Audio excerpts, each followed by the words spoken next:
This video is a mishmash of clips because I had my first thoughts this morning and then I got off work and I had some more thoughts I wanted to add to clarify things, and now I'm at home.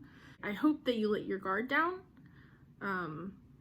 Whatever you look like, whatever you think like, I really hope that you see the heart behind this and not just the color of my skin.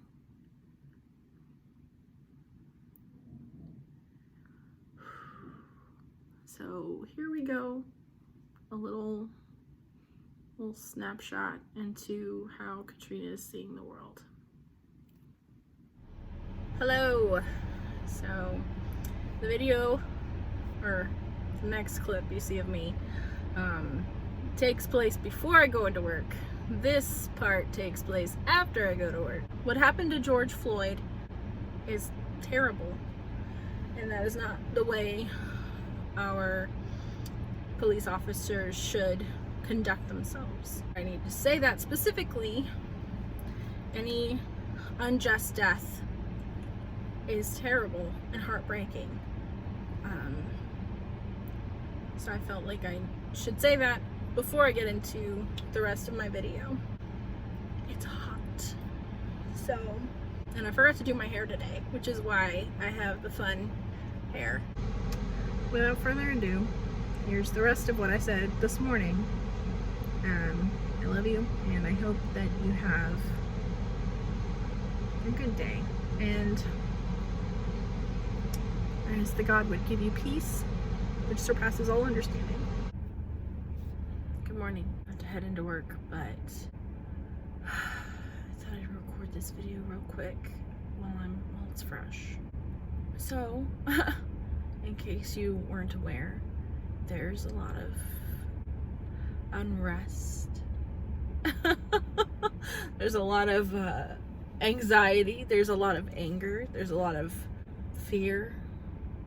And with the George Floyd death and everything that has come after, I react strongly, and I get very sensitive about feeling manipulated or anything like that. And whenever there's something on Facebook or the internet that is like, you have to share this, and you know, if you saw my 7 tips to responsible sharing, you may know what I'm talking about. But whenever anything happens and everyone's posting about it, I don't want to post about it unless I feel the need to personally. Not that the issues that come up are not worth sharing about, but I don't want to be part of I'm just doing this because everyone else is doing it. And I reacted that way about all the racial issues. And honestly, I really don't like the word race on a personal level, just because I like accuracy, and I feel like that term is inaccurate because we are the human race. And I'm sorry if I get emotional. Sorry, not sorry. I don't know. I'm white. Surprise! And I'm married into a black family. And I love both sides of my family. I don't think that I love you. Like, I love you and I love you. I get defensive because being there, I'm hearing 2 arguments about why I am racist. And one is that subconsciously I am racist. I just can't help it. And the other one is that the system is racist and it's invisible.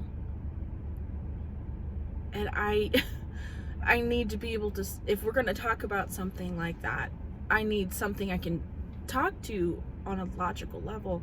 And I have not found a way that I can speak to someone reasonably about that, because I can't. How can I convince you that my subconscious is not racist? You're not in my subconscious. You don't know what my subconscious is doing. And I guess you could make the argument that I don't know what my subconscious is doing. But that's tough. So I've reacted defensively, and I must apologize for that. But I was watching Dr. Michael Brown. Here, let me check the time. I have a few more minutes. And he said, you know, sometimes when you're talking to someone and they are coming at you in an angry way, you know, your instinct is to react also in anger. And when all that person wanted was for you to say that, you know, you love them, you care about them, and you think highly of them. And that just was like it really got to me. I'm listening. And I don't like having to post things on Facebook or Instagram to show that I'm a certain way or I'm not a certain way. I think that's compulsion. And I'm bringing the Bible into it. Just that's the thing that came to my mind, is the Bible says not to give under compulsion. And I think that goes for a lot of things. I don't want to act out of compulsion. I want to act out of my free will, out of my heart. And that's kind of where I'm coming from on this. A lady came through my line the other day, and she mentioned, it was a black lady, and she said, oh man, you know, there's people that have been whispering, and I just want them to know I'm not a part of this, all this stuff. And I assumed she meant like the looting and stuff. Like, oh my gosh, I'm so sorry that they're whispering. And she's like, I'm not a part of that.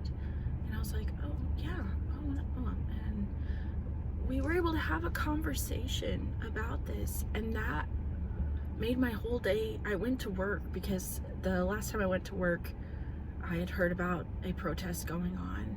And so I was like, coming back to work the next week, you've already got the layer of tension with the virus and people's different reactions to it. And now we've got another layer, and I wasn't sure what to expect. And so we were able to have a conversation, and it just, when she walked away, a sigh of relief flowed out of me, because it was like, oh my gosh,